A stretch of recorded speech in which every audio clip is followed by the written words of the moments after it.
여러분, 하나님은 우리에게 약속하신 복을 반드시 선물로 주십니다. 아멘이십니까? 하나님이 우리에게 주시는 그 놀라운 선물 가운데에는 물질도 있고 또 우리의 명예도 있고 또 우리의 건강도 있습니다.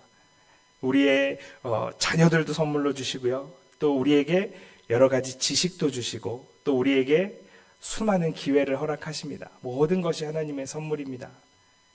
근데 하나님의 선물은 우리에게 있어서 늘 양날의 검과 같은 존재인 것 같습니다. 뭐냐면 하나님의 선물 자체는 너무 소중하고 좋은 것인데 문제는 우리가 이 너무 좋은 이 선물에 목이 메어서 그래서 마치 이 선물이 우리의 인생을 지켜줄 것처럼 생각하며 산다라는 것이 문제죠.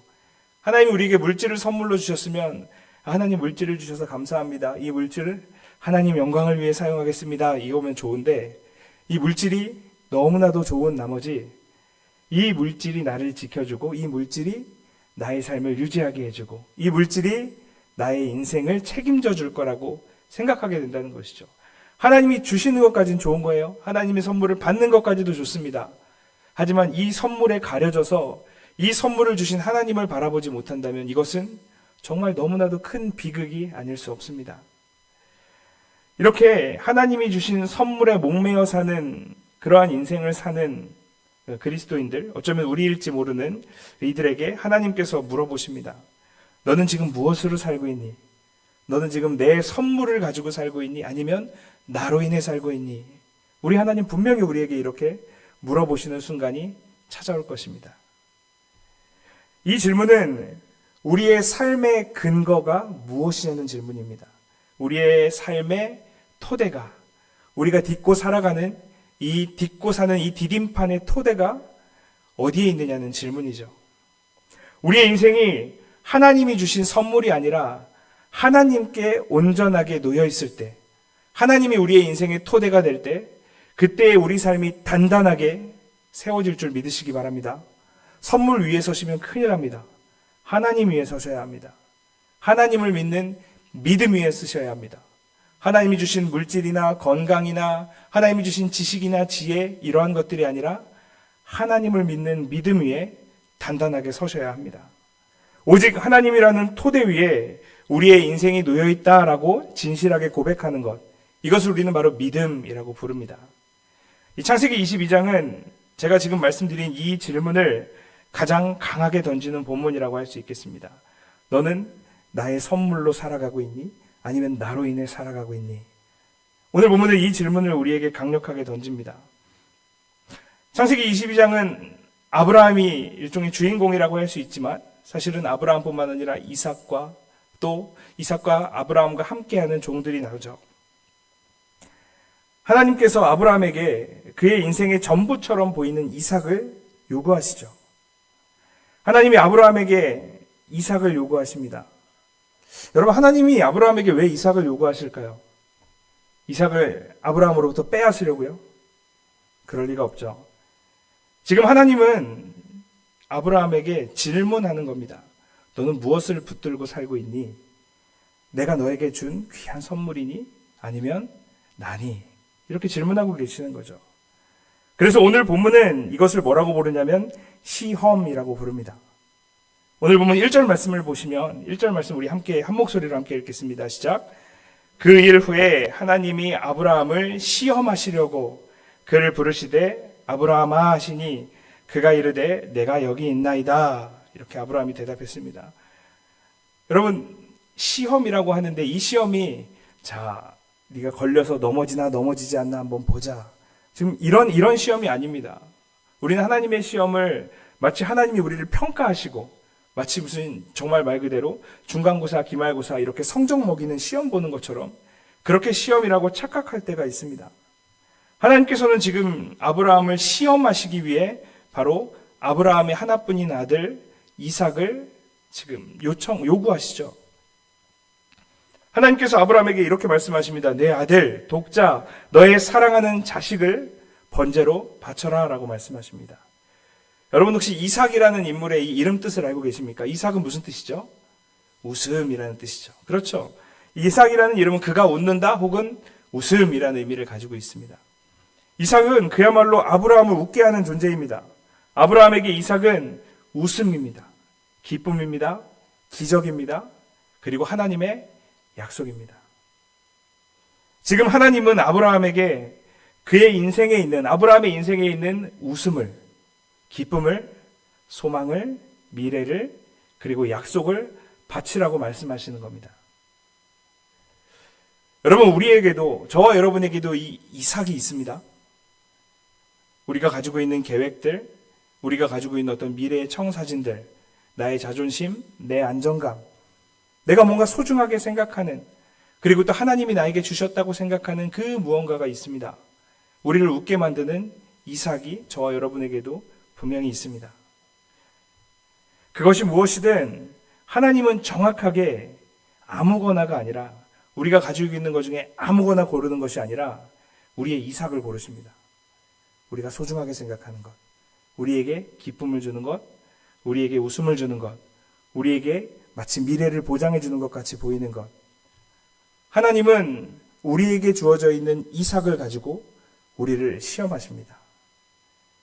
하나님께서 그것을 빼앗기 위해 시험하시는 것이 아닙니다. 착각하시면 안 됩니다. 우리가 시험에 빠졌을 때 마치 하나님이 강도가 돼서 우리의 모든 것을 강탈해 가는 것처럼 생각하셔서는 곤란합니다.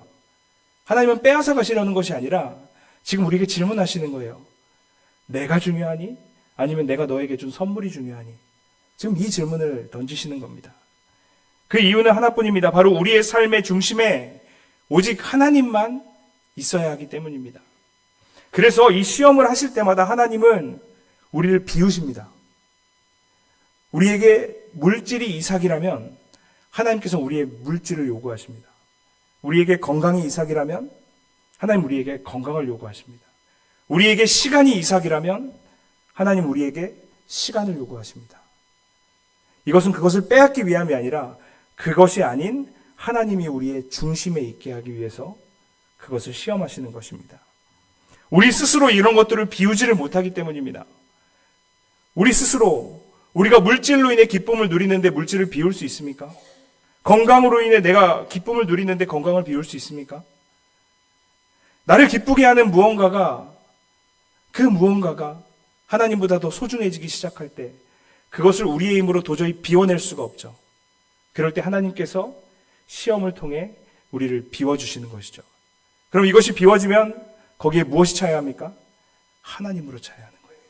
하나님으로 충만하게 차는 것이죠. 그래서 하나님께서는 우리 스스로 비우지 못하는 우리의 우상들을 제하시기 위해 우리의 이삭을 건드시는 것입니다. 우리는 오직 하나님만을 붙들고 살아가는 존재이고, 우리는 오직 하나님만을 믿음으로 살아가는 존재이기에 그렇기에 하나님 아닌 다른 것을 채울 여지를 제거해 버리시기 위해 우리를 시험하신다는 것을 기억하시기 바랍니다. 하지만 이런 시험이 우리에게 답답한 이유가 있습니다. 왜냐하면 하나님께서 이 말씀을 해주시지 않는 거예요. 하나님께서 우리에게 좀처럼 자세하게 이 설명을 해주시지 않는 것이죠. 하나님께서 지금 너에게 물질이 이삭이 되어 있어. 물질이 나보다도 우선순위에 있는 것 같아. 그것 좀 비워내봐. 내가 네 중심에 있어야 하지 않겠니? 라고 말씀하셔야 하는데 그 말씀을 안 해주실 때가 많이 있다는 것이죠. 근데 놀랍게도 우리는 그걸 다 알고 있어요. 근데 알고 있는데 듣지 않죠. 우리가 말씀을 읽으면서 또 우리가 예배 때 강단에서 선포되는 말씀을 통해서 솔직히 말하면 우리 안에 있는 이삭을 보게 됩니다. 하나님보다 더 우선순위에 있는 무언가를 보게 됩니다. 설교 말씀을 들으면서 혹은 성경 말씀을 읽으면서 우리의 마음속에 하나님보다 내가 더 소중하게 여기는 것들이 있음을 우리는 알아요. 그런데 그것을 우리 스스로 비워낼 수가 없는 것이죠. 그러한 상황 속에서 하나님의 시험은 갑작스럽게 닥쳐옵니다. 그리고 우리에게 믿음의 반응을 요청하죠. 우리는 되게 엄청 놀라는 것처럼 반응하지만 사실 우리는 알고 있어요. 우리의 마음속에 하나님보다 이것이 더 중요하구나. 우리의 마음속에 하나님이 중심이 아니라 우리 중심을 차지하는 하나님 아닌 무언가가 있구나라는 것을 이미 알고 있는 것이죠. 그래서 이런 하나님의 시험을 마주하면 굉장히 답답합니다. 왜 하나님, 왜 진작 말씀 안 해주시지? 왜 이런 고난과 고통과 이 아픔과 이 무력함을 경험하게 하시지? 라고 생각을 합니다. 그런데 사실 또 생각해보면 납득이 갑니다. 시험의 이유와 목적, 그리고 시험의 모든 과정을 다 알고서 거기에 반응하는 것은 그것은 믿음이 아니기 때문입니다. 번제를 드리라는 하나님의 명령에 대해 아브라함은 오늘 보면 3절과 같이 이렇게 반응합니다. 3절 말씀 보시면 아브라함이 아침에 일찍이 일어나 나귀의 안장을 지우고 두 종과 그의 아들 이삭을 데리고 번제에 쓸 나무를 쪼개어 가지고 떠나 하나님이 자기에게 일러주신 곳으로 갔다, 이렇게 이야기합니다. 잘 보시면 지금 2절에서 하나님이 아브라함에게 충격적인 말씀을 하시거든요. 너의 아들, 너의 독자, 너의 사랑하는 아들인 이삭을 나에게 제물로 바쳐라 라고 합니다. 그런데 3절 보시면 아브라함이 아침에 일찍이 일어나 나귀의 안장 지우고 그리고 하나님이 명령하신 곳으로 제사를 드리러 떠날 채비를 하죠. 잘 보시면 성경은 아브라함의 생각이나 감정을 전혀 기록하지 않고 있습니다. 성경은 그저 아브라함의 행동을 기록하고 있습니다. 아브라함이 이삭을 요구하시는 하나님에 대해 여러 가지 생각을 했을 겁니다. 여러 가지 감정이 교차되었을 겁니다. 하지만 성경은 아브라함의 생각과 아브라함의 감정에 주목하지 않습니다. 아브라함이 그런 생각과 감정을 느끼지 못하고 생각하지 않은 것이 아니라 성경이 거기에 주목하지 않는다는 거예요.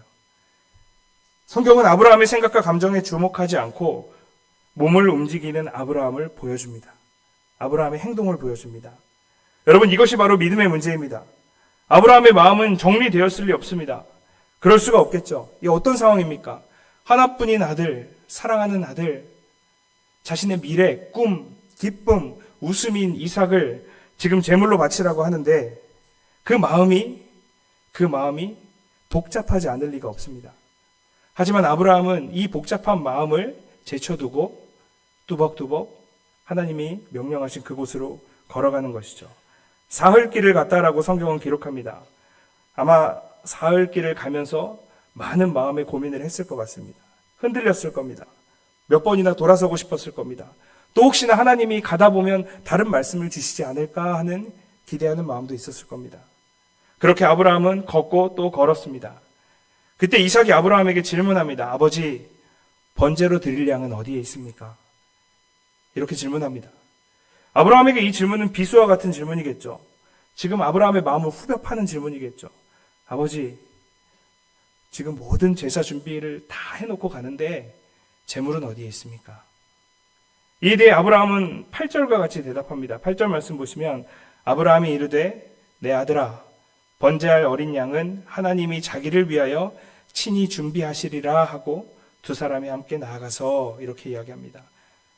하나님이 자기를 위하여 친히 준비하시리라 라고 아들에게, 지금 아브라함이 아들 이삭에게 이야기합니다.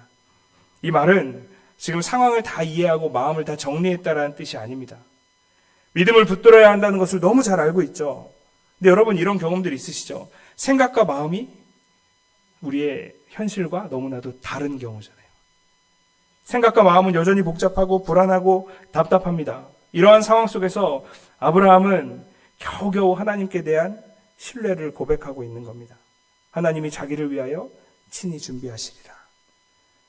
아마 하나님이 자기를 위하여 친히 준비하시리라 라는 이 말 앞에 이 괄호를 치고 이렇게 써 있었을 것 같아요. 내 마음은 비록 답답하고 복잡하지만 나의 생각은 너무나도 산란하고 나의 마음은 너무나도 힘들지만 하지만 하나님께서 자기를 위해 친히 준비하시리라. 아브라함은 아직 하나님이 어떠한 일을 하실지 모르고 있습니다. 그야말로 머리로는 알지만 마음이 좀처럼 따라주지 않는 이 가슴이 턱 막힌 것 같은 상황입니다. 아브라함은 이런 상황 속에서 간신히 하나님을 신뢰하기로 선택한 것 같습니다. 지금 아브라함의 눈앞에는 불이 있습니다. 제사 지낼 때 불을 붙여야 하니까요. 제단에 불이 있습니다. 불을 붙일 나무도 가지고 왔습니다. 그리고 제물을 잡을 칼도 가지고 왔습니다. 그리고 제물도 있습니다. 하나님이 제물로 바치라고 했던 이삭, 그가 지금 눈앞에 있는 것이죠. 그리고 또한 아브라함은 신실하신 하나님도 알고 있습니다. 지금 이런 되게 복잡하고 미묘한 상황 속에서 아브라함이 하나님의 명령을 순종하며 뚜벅뚜벅 걸어가고 있음을 여러분 느끼셔야 합니다.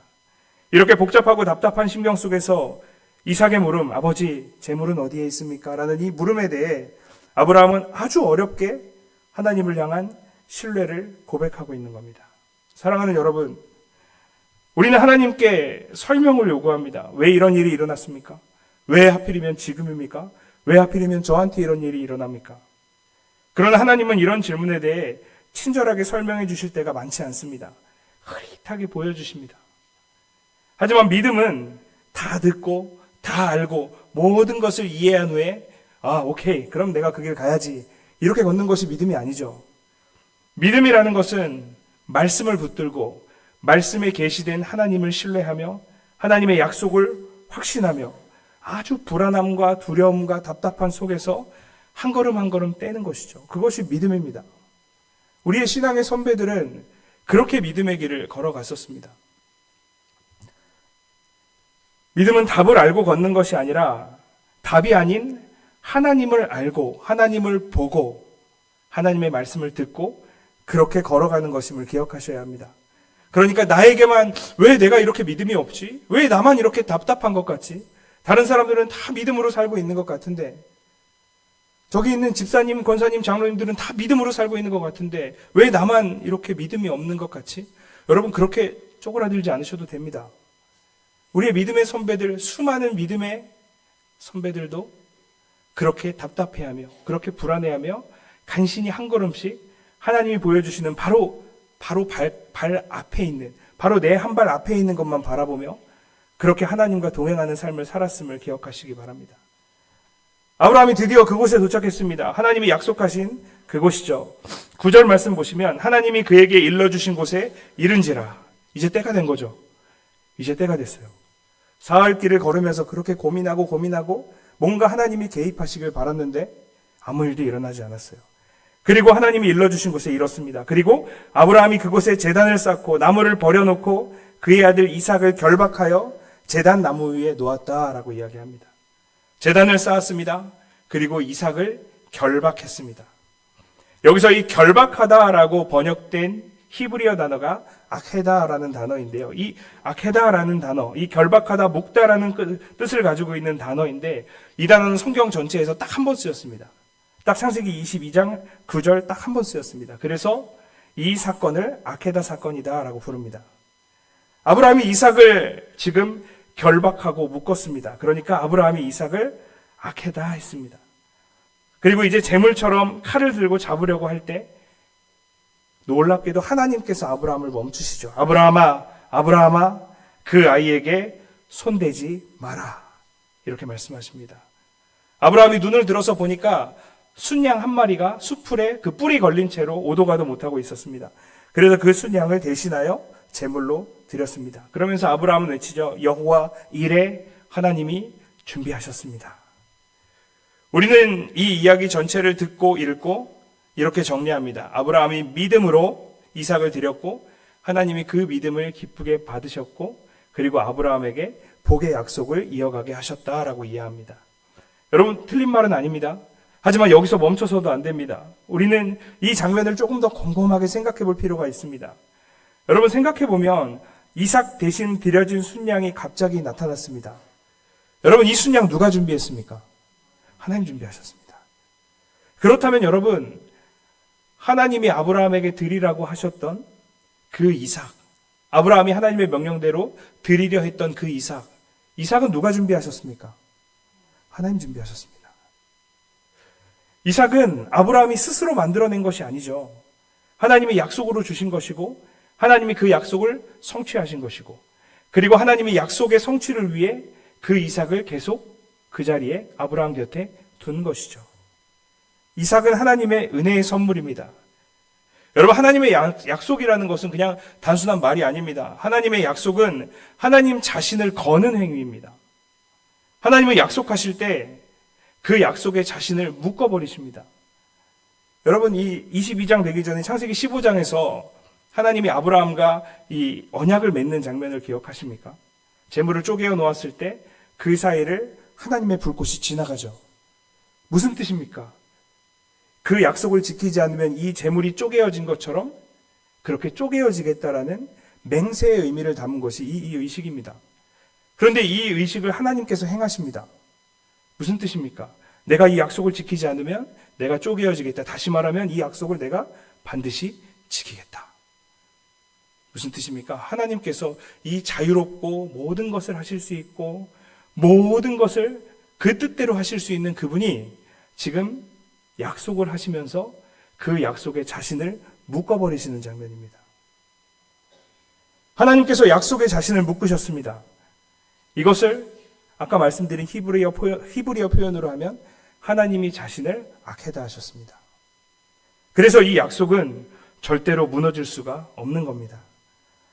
지금 아브라함은 이삭을 드려야 하는 이 현실을 기준으로 삼은 것이 아니라 반드시 약속을 지키시는 하나님을 자신의 기준으로 삼고 행동하고 있는 것입니다. 하나님께서 순양을 마련해 주실지 어쩔지는 모릅니다. 지금 이 상황을 어떻게 하나님이 타개해 가실지는 아브라함은 알 수 없습니다. 하지만 분명한 건 하나님은 자신을 약속에 묶으셔서 반드시 약속을 지키시는 하나님이라는 이 확신이 아브라함에게 있었던 것입니다. 그래서 아브라함은 이삭을 붙든 것이 아니라 하나님의 약속을 붙들었습니다. 이것이 아브라함의 믿음이며 이것이 아브라함의 순종이었습니다. 그래서 사실 이 사건은 이삭의 아케다 사건이 아니라 하나님의 아케다 사건이라고 부르는 것이 더 타당해 보이는 것 같습니다. 이 아케다라는 사건, 자신을 결박하는 사건은 여기서 끝나지 않습니다.